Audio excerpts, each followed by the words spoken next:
Season 4 of Notebook on Cities and Culture is brought to you by Daniel Murphy, Polar Inertia, a journal of nomadic and popular culture, online at polarinertia.com, and Medivate, a community and set of tools to help you build the kind of meditation practice you'd like to have, online at medivate.com.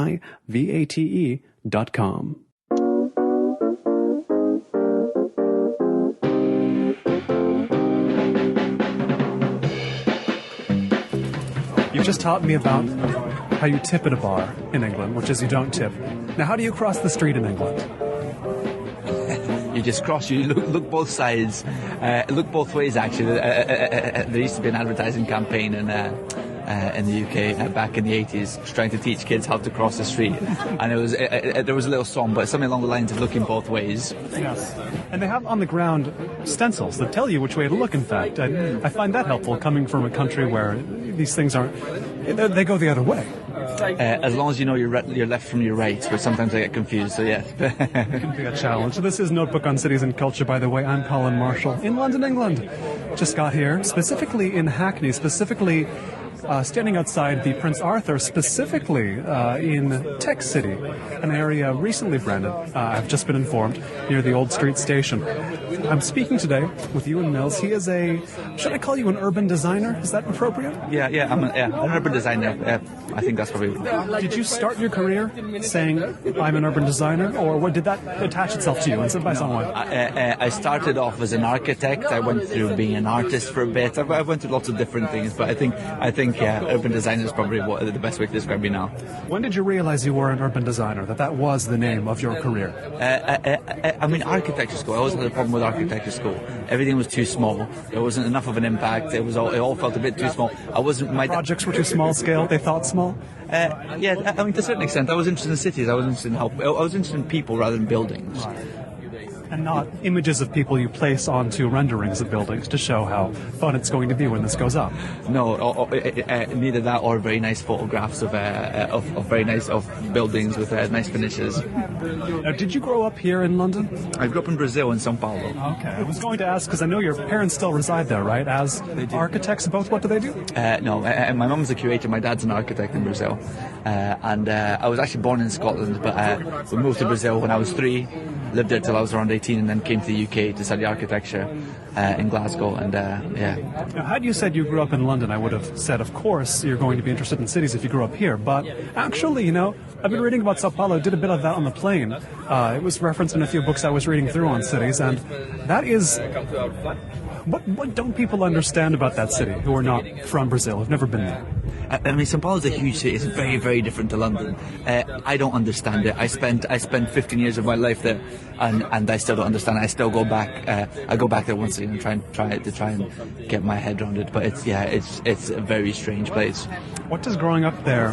What impression does it give you about cities? Did it give you about cities growing up in a place like that? I hated cities when I grew up. All cities just said, forget this. Absolutely. And every single weekend we'd leave the city to go to the coast, the countryside, and that was always my favorite place. And I hated cities. Was something wrong with São Paulo, or was it just you didn't like the concept of cities at that time?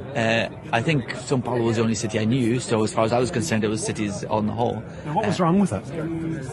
It's quite. São Paulo is. It's quite interesting. I'm starting to get to understand it, but I guess the thing is you've got it's spread out. It's very, very spread out, and what happens is you live in an area and you don't really leave that area. You're incredibly car dependent. A lot of people in São Paulo, in my view, kind of live in fear of crime, and I think the social inequalities there are just so overbearing. It's very these iconic images, don't you, of like the swank pools and such with a wall, and then like there's a slum on the other side of the wall. I think that is very typical of São Paulo. The photograph you're referring to is this shanty town called Paraisópolis, which is basically means. It means heaven. Paraíso is the word for heaven in Portuguese. But yeah, you get that. And you get incredibly rich people in Brazil, and also you get incredibly poor people. And unlike Rio in São Paulo, they're not living side by side, so you have to travel a bit, but they're all in the same city. It's a strange place. I think it needs fixed. Tell me then how you became interested in cities. What showed you that cities weren't all that way? Well, I mean, as I said, so I mean, studying architecture, having my dad as an architect, I was very interested in buildings, and then over time I realised that actually, like, it's not really the buildings that I was interested in, it was more the people and how people behave, and I was interested in kind of the social relations. I was interested in subcultures, in fashion, and all this other stuff, and then I thought, well, in actual fact, what I'm interested in cities, because cities are networks of people with all this kind of stuff happening in there. So why did you come to London? Good question. I think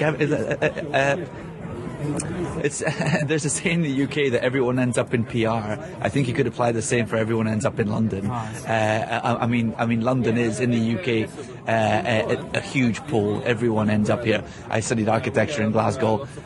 You come to London for work, probably for the same reason everyone else comes to London. It's one of these. Would you consider this at least an easier place to understand, an easier city to understand than São Paulo?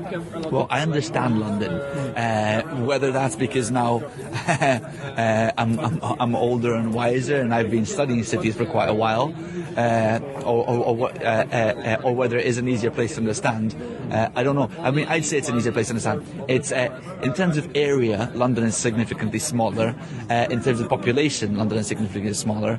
It's a much denser city, and I think because of its because of these factors, it's much easier to kind of go and visit different places, and you understand the relationship between all these different areas and how everything comes together. It's got such a strong history, which is always kind of a fundamental aspect of how kind of London has grown, and I think that kind of helps you understand the place and understand how it's changed and how it's changing now and how it's going to change in the future.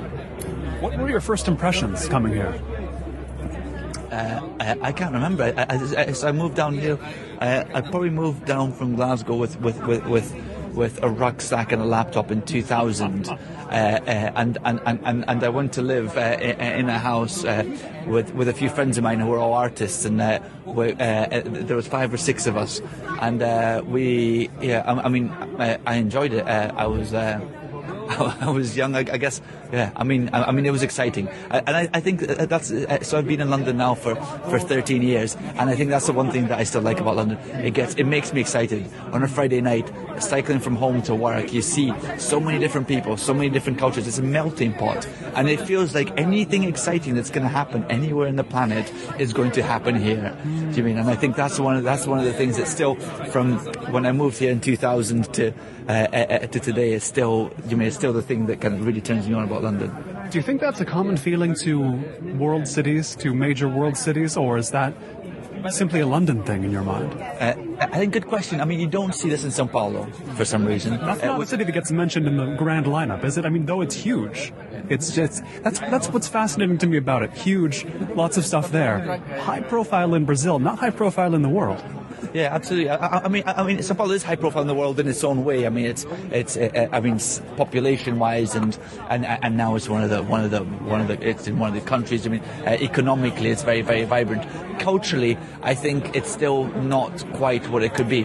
Why? I don't know. Is it because in general it's quite a low-density city, so everything's spread out, so you don't find kind of the contrasts and the conflicts and the kind of paradoxes that you see in London on a day-to-day basis. What's a good London paradox? Good question. Not the ultimate one. Doesn't have to be the best one you've seen, but hey, what's the kind of thing? I think what it is the fact that you will see kind of cheek by jowl. You see kind of people who've got incredibly different values, incredibly different views on life, incredibly different lifestyles, and they're pretty much kind of neighbouring each other. They're using the same corner shop. That's the only thing they have in common, the corner shop. And I think, I think it's things like that I think makes a place exciting, is the fact that you have someone from a completely different social demographic context to you, and you're both using the same corner shop, and you see each other maybe once, twice a week when you're buying a pint of milk, and that's about it. Maybe you use the same train station? Yeah, use the same train station, absolutely, yeah. Now, what exactly is a high street? Good question. It's where you find your shops. It's where you go and buy your milk. Where these shops are? Yeah, absolutely, yeah. I mean, it did make me think of like the concept, why is it called a high street? Right. why is it high and it's not low? We don't say that in America, so that's why I ask. Yeah, no, I think, yeah, exactly. That's a good question. I guess you call it I don't know what you call it. Main Street? Main Street, yeah. Sometimes it's literally called that too. Yeah, absolutely. And here a lot of the time you actually get a lot in the smaller towns around the UK. They're actually called high streets. I don't know why they're high and not low, but are there low streets? Is that the term? Yes, absolutely. And the whole concept of taking a high road versus taking a low road has got a kind of some cultural reference. Oh, now I see how that works. Okay. But I'd say, I mean, nowadays obviously the high street is something very, very. It's basically where you go buy your pint of milk. It used to be where you go and do all your shopping. It's changing. Who knows how it's going to change? But I think that's the big question that everyone's done at the minute. So each neighbourhood in London has a high street, then you might say. I'd say depends how you define a neighbourhood, of course. But you will probably find that yes, there's a lot of high streets or shopping parades, if you can still call them high streets, and they're dotted all over London. So unlike in other countries where you have kind of very strict zoning laws, here you don't. It's much easier to open a shop in a corner somewhere, and these things become a lot more. Are there not the zoning laws as we would know them in, say, the States here in London? No, not at all. I mean, there's this big difference between the British planning system and lots of other planning systems in the world, and that's the fact that this is a discretionary system. So there's very little certainty for developers, because they're not quite sure what they can get planning permission for or not, because they don't have the zoning laws and they don't know what they can do. They have to. Every single development is judged on a case-by-case basis, which changes things quite dramatically when you compare it to America or to lots of countries in Europe as well. It sounds like it would slow it down a bit, case-by-case basis. To a certain extent it does, but on the other hand it means it's a lot more flexible. So if a neighbourhood changes, neighbourhood gentrifies, you don't have to change the law to actually change the planning system. It's much easier to adapt and it's much more flexible. Now, how much in your 13 years have you seen neighbourhoods change? Has there been dramatic change in neighbourhoods, in your neighbourhood, in any of them that you regularly use? I mean, absolutely. So now we're in Shoreditch, in the neighbourhood of Shoreditch, kind of probably edge onto Hoxton, depending how you define the boundaries of each of these neighbourhoods. At this place, when I first moved to London in 2000, was very, very different. It had already started gentrifying, it had already started changing. The artists, it was already getting too expensive. The bars were opening, the clubs were opening, and this whole dynamics was changing. Nowadays, it's a whole different thing altogether. And this is Shoreditch. In that time, other neighbourhoods like Dalston, for example, which is also in Hackney, just up the road from here, from being considered quite rough neighbourhoods, again have gentrified quite dramatically, and now you have hen do's and stag do's, and you have all sorts of on a Friday night, if you go there, it feels like it's a major tourist destination. You have a famous graph, and since you mentioned Dalston, but what's it called? This Isn't Fucking Dalston? Is that the name of this project, where it's you go down the road, ask people, where are we? And you graph what they say. I'll link to the image in the show notes. What does the graph tell you personally? I think that was quite interesting. It was part of a larger bit of research that I did, but obviously kind of people were quite interested in that, and there was this idea of neighbourhoods, and everyone knows neighbourhoods: Shoreditch, Hoxton, Haggerston, Dalston, Clapton. All these neighbourhoods, they've all got a very distinct identity to a certain extent. But I was always very interested in the boundaries, and where's the edge, where does one begin and where does the other end? And lots of different people have got lots of different ideas to it. And I saw this really interesting piece of work that this guy called Tom Taylor did this piece of work that he was looking at photographs.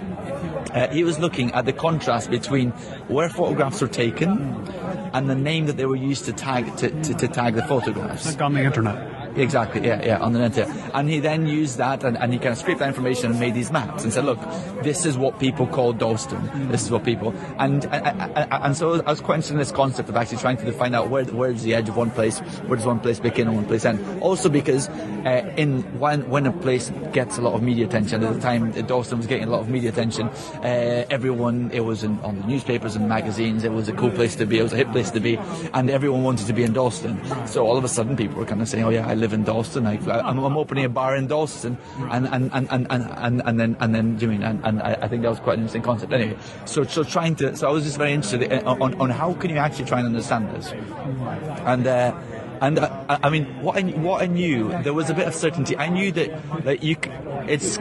most people agree with the centre of a neighbourhood. Everyone knows where the centre of Dalston is. Everyone knows where the centre of Shoreditch is. Like a literal intersection, a corner. It's quite often it's a corner, it's an intersection. It might be a building, it might be a square, but people always agree with where the centre of a neighbourhood is, and it's the edges. It's this kind of fuzzy area, which I always thought was quite interesting. So in a way, this was just a piece of research to kind of understand people's perception. And I mean, the concept was you do this over time, and you see how a neighbourhood, or at least a perception of a neighbourhood, can grow or shrink over time. As it gentrifies, it probably grows, it becomes more popular. If it starts, if you have kind of more of a negative process, it will probably shrink, and people start naming their neighbourhood. Estate agents are obviously kind of renowned for kind of calling different locations different names. In Los Angeles, they'll say Beverly Hills adjacent or what have you. There's a lot of that business. But I don't know how long ago this graph was, but what's the state of Dalston today in the London zeitgeist? So I think it's gone through this process.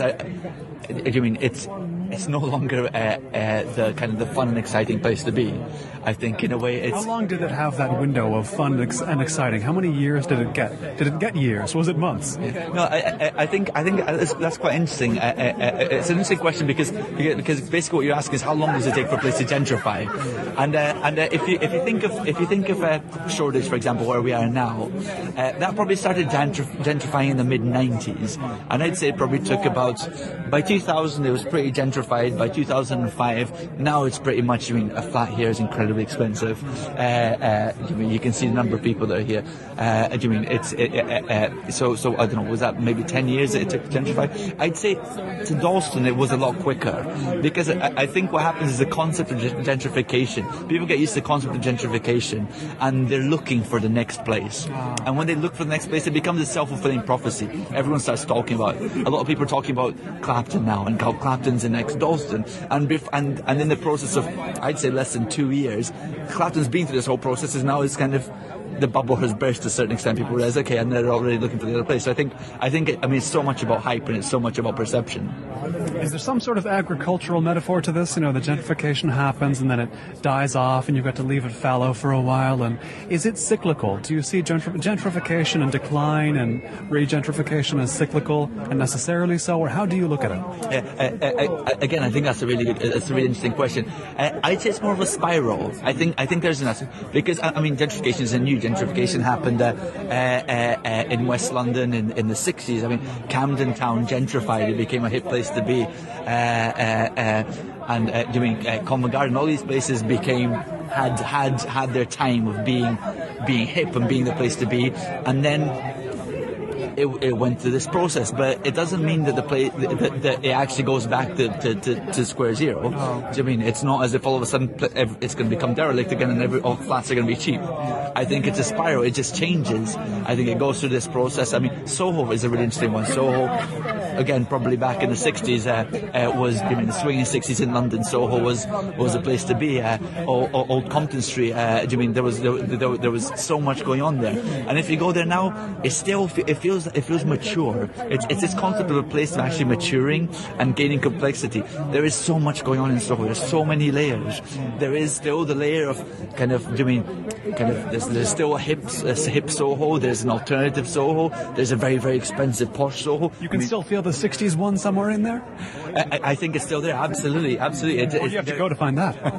I can't tell you. But okay. Fair enough. That's a London secret. I've been here less than 1 day.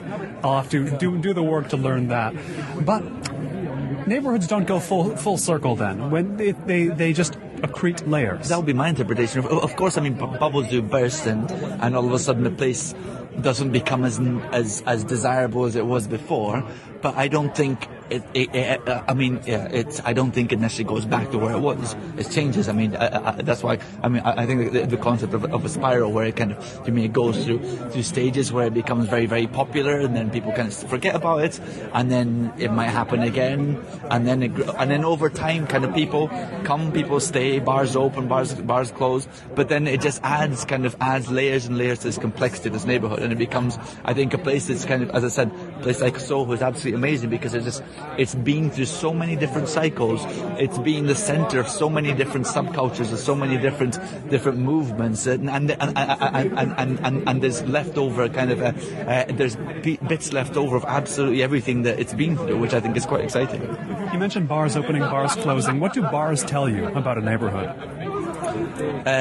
Good question. At the minute, I'm just starting to work on a project, which is I'm trying to map out the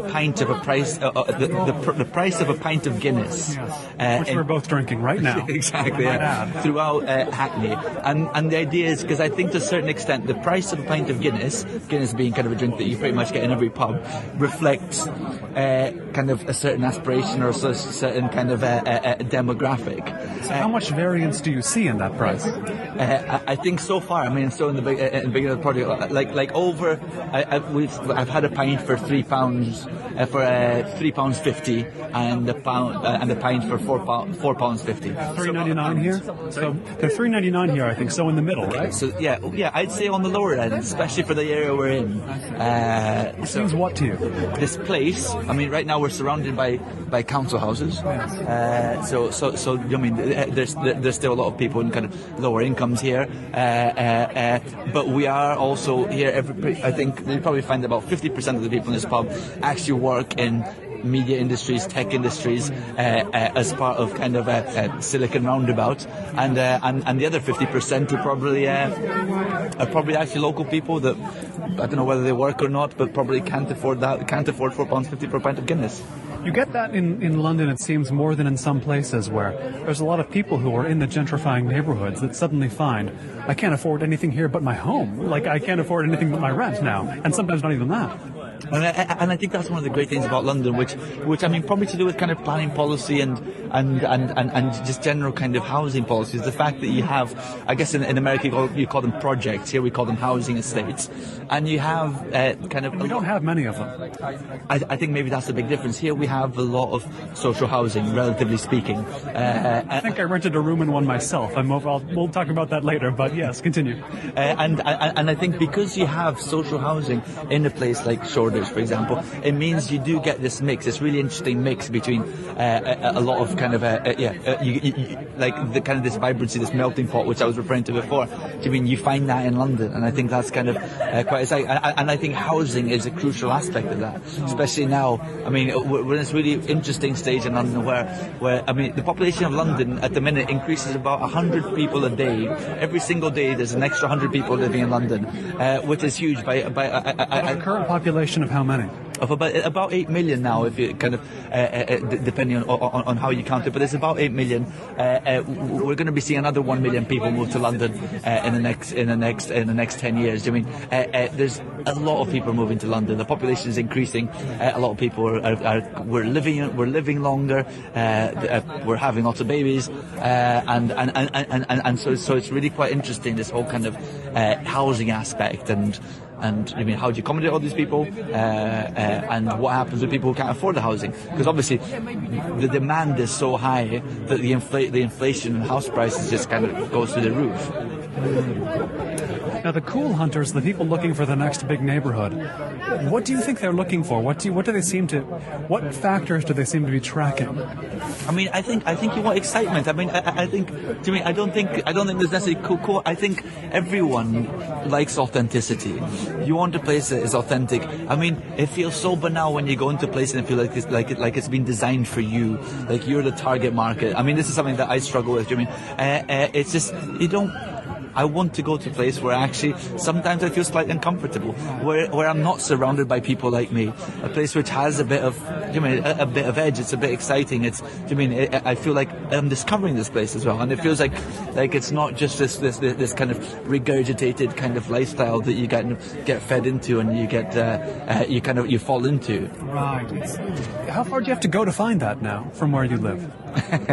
Well, I'd say where I live still has a little bit of that. Probably not as much as I'd like, but there's still. There's still a lot of contrast there, and there's still kind of quite like a very interesting kind of mix of different cultures and people. And there's still places where I think a key indicator of an exciting neighbourhood, if there's a shop where you feel uncomfortable walking into for whatever reason, you're too white, you're too black, you're too rich, you're too poor, it doesn't matter. If there's a place where you feel uncomfortable walking into, I think there's something exciting about that place. I like that test. Now, what is the sign of a neighborhood turning inauthentic? Is there some sort of canary in the coal mine you can point to?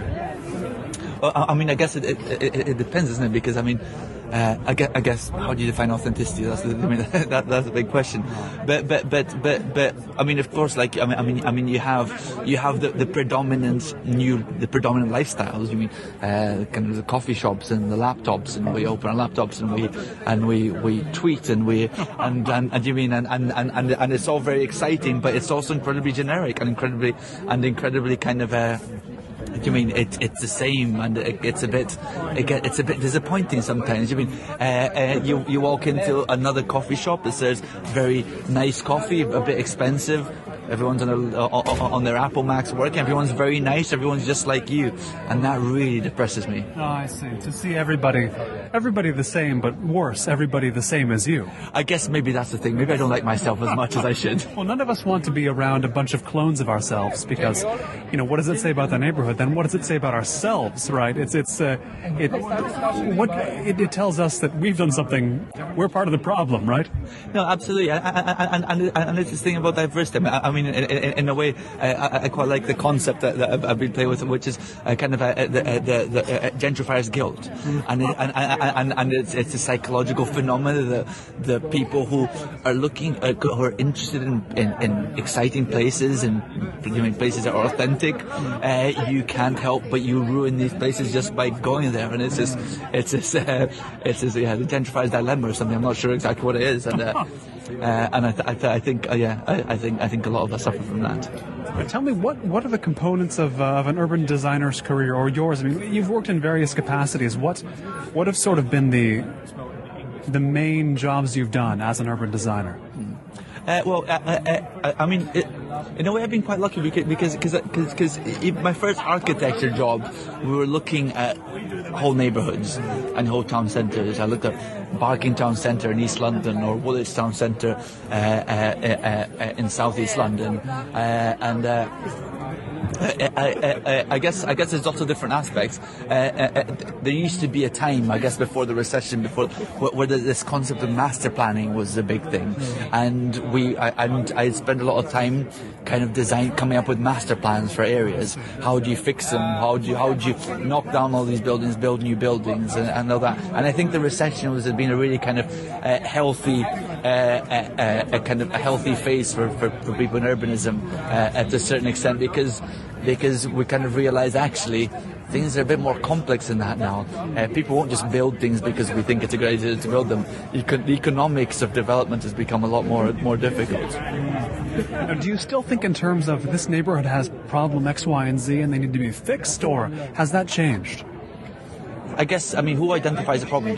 Do I know what the problems are? And is something that I see as a problem maybe someone else sees as a benefit? For example, quite a lot of people might say, this is a problem neighbourhood because all the shops are kind of cheap and they're all plastic and they sell rubbish coffee and whatever. And someone else saying, I love this place because I can actually afford it and it's authentic and whatever the case may be. So, but I do think to a certain extent, places are places change, and places are these incredibly kind of complex networks and mechanisms that you can.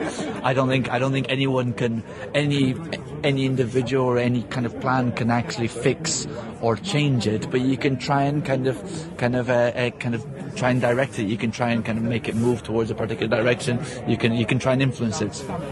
You mentioned the cheap shops that appear, the plastic shops. I asked this question in Copenhagen, but is there a shop that appears that's really there goes the neighborhood? Like, they're in town now. This neighborhood might be on the decline. Yeah, absolutely. In the UK, there's three actually types of shops that are signifiers of a place being in decline.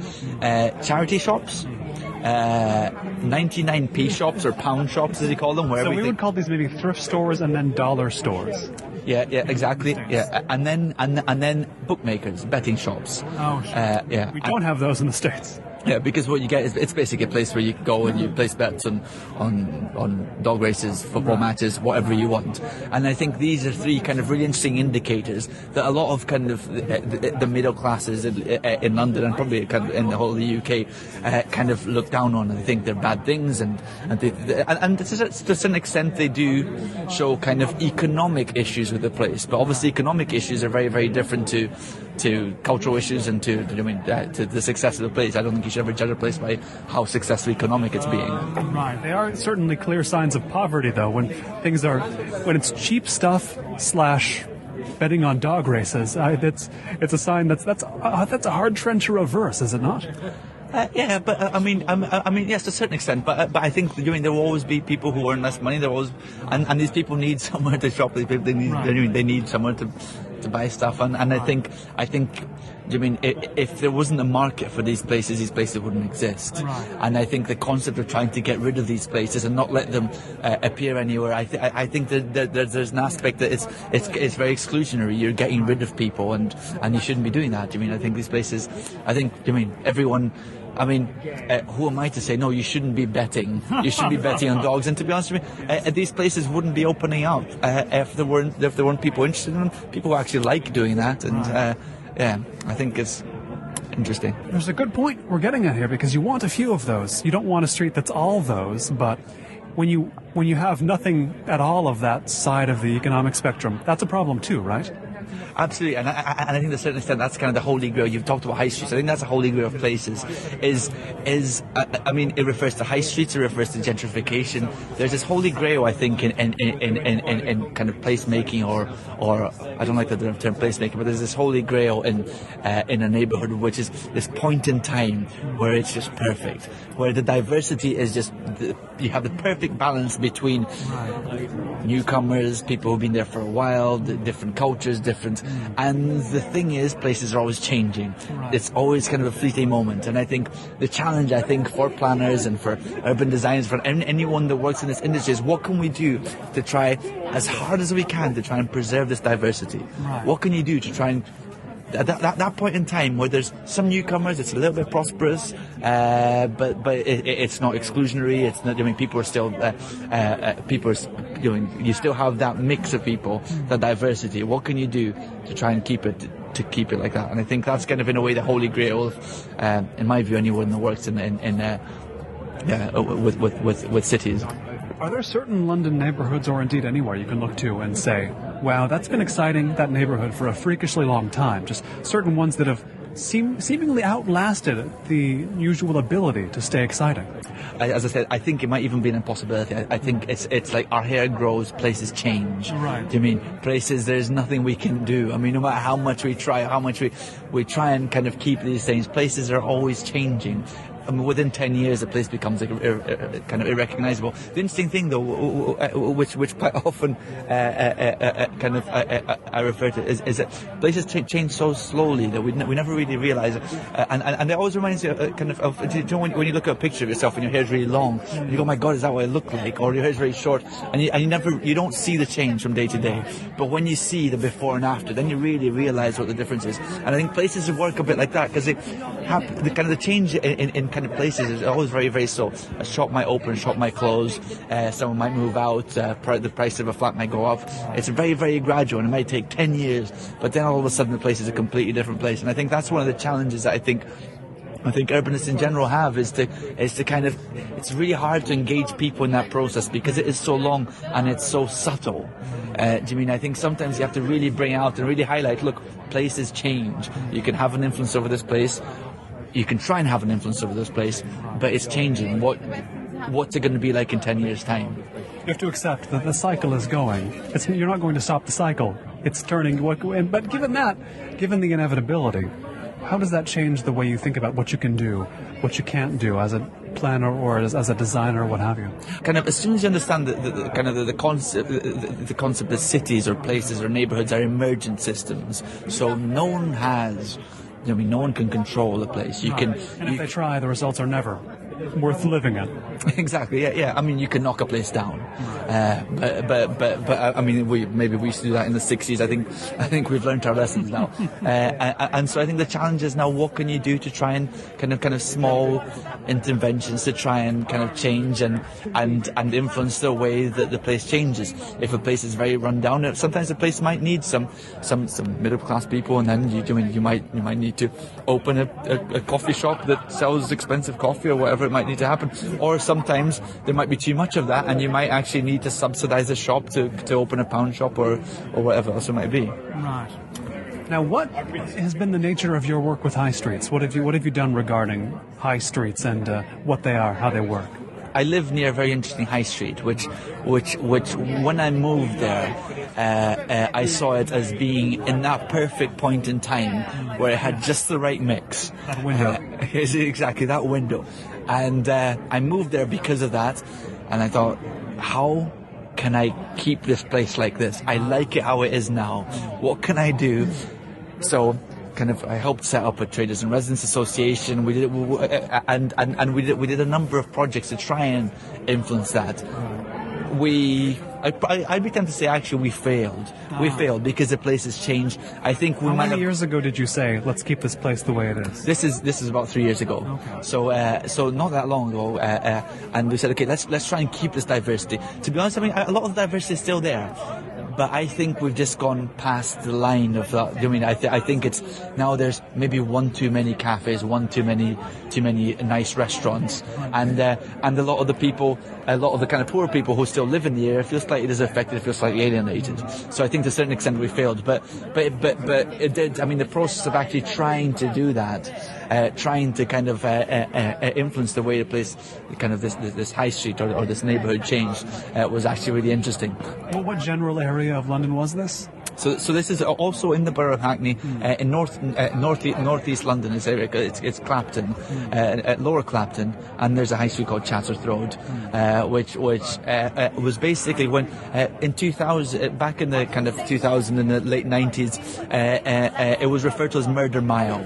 It was a very exactly. It was a very rough place. It was a front line between two different neighbourhood gangs. In London, you have a lot of kind of neighbourhood gangs, postcode related gangs, and it was a big aspect of the landscape. And until about when I first started doing this work, we still had a shop on Chatsworth Road that had bullet holes through the window, which kind of reflected that time. And people a lot of people say, oh yeah, we've got to tidy this place up. I said, no. This is part of our heritage. This is part of what this high street is. This is part of who we are. I know it's not very nice, but it's there, and this is what this place is. Let's not try and sanitize it. This is something valuable. Absolutely. You try and convince people that bullet holes through a window is a valuable asset to a neighbourhood. It's pretty difficult. Why didn't the shop owner or wherever or whomever replace the window? It's an absentee landlord. The shop's been closed since then. I don't know what happened. The guy lives in China or something along the lines. Fair enough. What did that teach you? The fact that, as you say, you consider it to be a failure, the attempts to keep it the way it was. Oh, I think we're always learning. I think I'd like to try again in a different place. So it's possible in your mind still. It's the holy grail in placemaking, whether it's possible or not. I mean, I think you can definitely influence the way a place changes. You can definitely influence the way a place kind of develops, but the amount of influence, I'm not sure. Obviously, you have like lots of different forces acting in place. You have planners on one hand and planning law and planning policy on one hand. You have developers and economics on the other hand. You have kind of much more kind of fine-grained the cultural kind of media hypes and the kind of the trends and the fashions, and there's all these different aspects of pulling on a neighbourhood, pulling on a place that ends up defining what it is. So so it's I think it's challenging, and I don't think anyone can control it. I think what you can do is you can learn, actually, this works, this didn't work. And to be honest, I think every single failed experiment we had in Chancellor Road was actually incredibly beneficial for me. I think I would love to. I can do it all again, and I think now I know where we failed, and we can probably make it work. What have you learned about what is effective? What kind of strategies can potentially be effective? I think, I mean, it's probably a bit of a cliche nowadays, but obviously community ownership, community involvement is very important. People feeling a sense of ownership, grassroots. Any top-down approach in planning is always has a kind of, comes with it kind of, there's baggage. People don't like being told what to do, what they should do, what they shouldn't do, and I think that's always a bit of a problem. That's the one thing that, you know, the community, the local community, have got to come with you. They have to feel ownership over whatever you're doing. If not, you're not going to get very far. You can't come off like you're telling them what needs to be done. No, you can't. But on the other hand, I think there's this really, quite often I refer to, you go to see a doctor and you're sick, and the doctor says you've got to take this medicine. You don't have to take this medicine. You can say, actually, no, I'm going to take this different medicine. But sometimes I think planners and people who kind of work in this industry, we shouldn't shy away from actually saying, look, we are experts in this.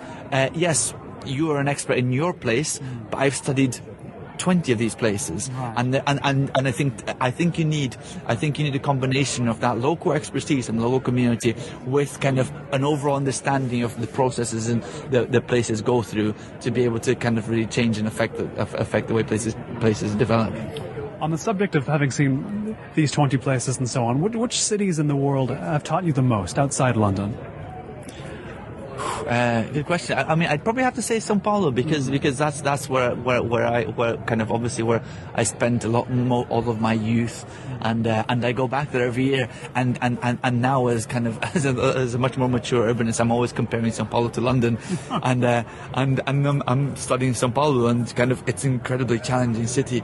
It's like London was maybe in the 1960s or 1950s. There's this exploding middle class with a lot of money. They can buy cars. They want to buy cars. They are buying cars. You have a government that's got policies that they're wiping down shanty towns and putting everyone in tower blocks. We've seen what that happened back in the 60s in the UK. Nowadays here we knock down tower blocks and put people back in, maybe not shanty towns, but kind of low-rise medium to low-rise buildings. So I think it's really interesting to see how these different processes happen in different places, but essentially they're the same process. Now, why doesn't a city like São Paulo say, hey, that didn't seem to work very well in these Western, more developed cities like a London or like a Los Angeles or somewhere else like that? They bought a lot of cars, didn't seem to work out so well. They built some towers, didn't seem to work out so well. Is that not something they're thinking over there? It probably doesn't get said enough, but I mean, at the risk of sounding a bit controversial, I think sometimes local people are too proud and they think they're too special. It'll work here. Exactly. It says, oh, don't you come over from London with your ideas on how to fix our problem, because we're a whole different thing. We're a whole different beast. And you get a lot of that. So people say, no, you know what? what happens there is different to what happens here, but in exactly the same way. Do you mean a doctor? Do you mean regardless of your shape or your race or your size or your cultural background, a human body, a doctor can probably fix your problem. And I keep making this analogy because it's this idea of the expert. Do you mean I think nowadays a lot of people really shy away of actually saying, do you know what? There are experts, especially in placemaking, because obviously the community is incredibly important. But I think we've been kind of bitten for kind of overruling kind of local connections, local communities, and I think now planners are kind of shy away from this quite a lot. But the reality is, there are experts. There's experts in who have studied lots of different places, lots of different cities, and then you have local communities which really understand their place. And it's about, I think there's a middle ground between the two. Is there a greater distrust of placemakers than other experts? I'd say. In the UK, yes. Why here? Well, because historically, kind of planners planning has always been a very, very top-down process in the UK. From our slum clearance programs in London, sending people off to the suburbs, or putting people in tower blocks, these whole new ideas that we had on how people should live. And that was very much kind of a top-down approach. It was an architectural vision. It was a kind of Corbusian ideals. Not only did they not really work as ideas, but there was also the fact that the way these ideas were implemented weren't really very sensitive, and they weren't really kind of well done. Do you mean you could? This is what we're doing now. Done. Exactly. Yeah. This is what we're doing. You're going to like it. And I think, it kind of in a way relates back to the conversation we had on gentrification. You don't want to be told what to do. You don't want to feel like you're a target market. You don't want to feel like this thing has been designed for you. Do you mean we all want to feel like we're individuals? We all want to feel like we've got our free will, and we all want to feel like that. Whether we do or we not, I don't know. But do you mean we want to feel like that? And as soon as something kind of goes against this, whether it's an incredibly gentrified place giving me bars and pubs with exactly the type of food I want to eat, or whether it's planners telling me where I should live, I think it's essentially the same thing. You never want to say, oh, this pleases a lot of other people and me. I'm the same as them. Exactly, yeah, absolutely. Now, does London have anything to learn from a city like São Paulo? I think every place can learn from everywhere else. The processes are similar. I think London has probably been through more. London is smaller, more manageable than São Paulo. There's kind of political issues, which London. I think in general the UK is much more mature culture, politics. London's a more mature city. It's been through more. It's done more mistakes than I think São Paulo has. I'm not sure what São Paulo can learn from London. When you're traveling, seeing other cities, is that what separates them? The maturity factor, the having been through a lot factor? There's this question whether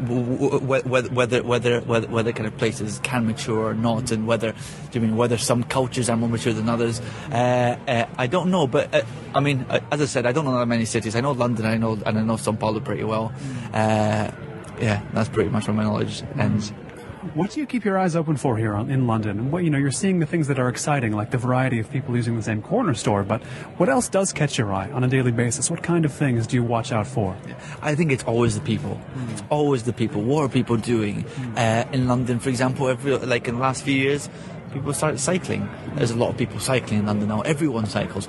So you see what people are doing. I think that's I think the risk with at least people who come from more of an architectural background is that people are obsessed with the physical environment.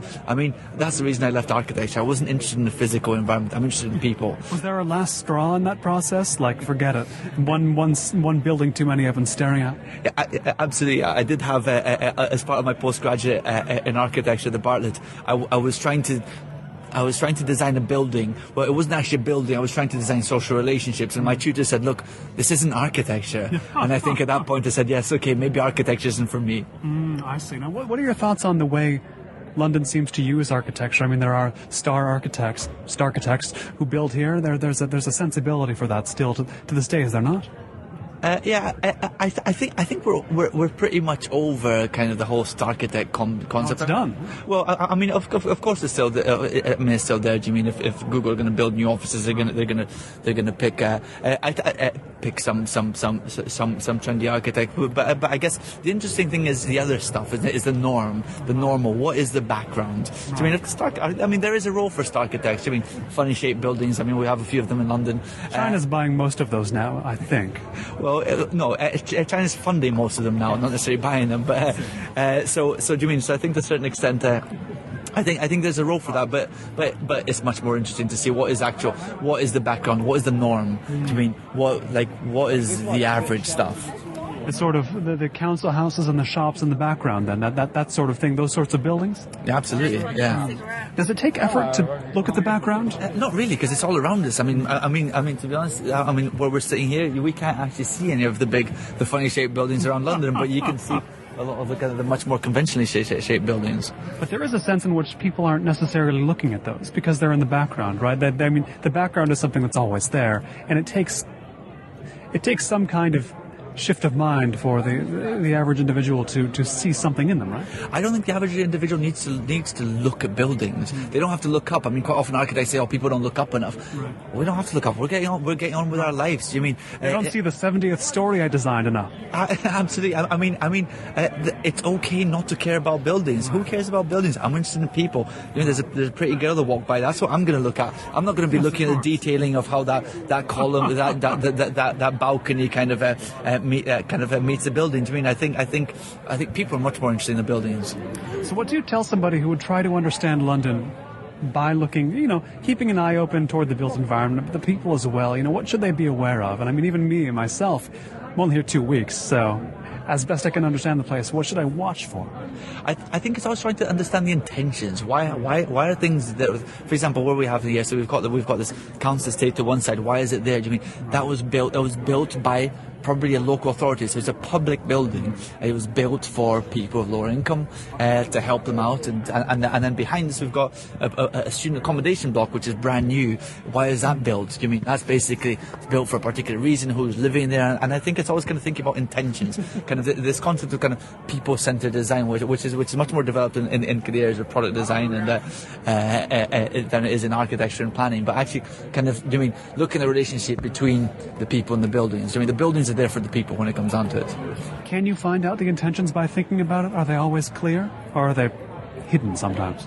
I don't know the answer to that. I think maybe the fact that I'm used to thinking about these things in that way. I'm used to looking at a building and thinking, why is this building here? Who's living there? Who's paid for this? Who owns the land? I mean, we hardly ever talk about who owns land. That's probably one of the most important factors in the way any city kind of changes and develops. Do you mean? But we don't see that, and that's just the way it is. What else are we missing besides who owns land? What else should we be knowing about that we don't? If people thought a lot more about who owns land, I think the way we see cities, the way we behave in cities, the way we build cities would be incredibly different. What would we do differently? We just realise, in actual fact, I mean, this is a street. We're now on a street. This is actually public highway. It belongs to us. And I think the fact that this doesn't belong to anyone but us is a huge asset, this concept of public space. If you step there, however, you're actually not on public land anymore. You're a few meters away. You're exactly, not. Absolutely. Yeah, it can be very, very, very different. And since... I'll end on a question like this, since it's starting to rain. The London climate, the sort of natural, the natural issues, like the weather, how does that affect placemaking in your mind? Do you think about that at all? Well, to a certain extent, it was really interesting. Last night, I was with a young girl and some other kind of prominent. On the show a few weeks ago, by the way, young girl. Yeah, exactly. And he has this really good joke about how people from Copenhagen became Italians, yes. and I think that I think they said we are not Italians in 1962, but then we became Italians. Exactly. I think you used that line in my interview. Continue. And I think the challenge is. there are things which are universally human, whether we're Italians, Danish, or British. And I think we like meeting people, we like seeing people. If it's sunny, we will sit out in the sun. If it's too hot, we'll sit in the shade. It doesn't matter where you are. And I think, to a certain extent, it never rains in London anyway. Is that why you got the sense that architecture school wasn't cutting it? Cities interested you because they just didn't touch that common sensibility, the things we all want? Yeah, absolutely.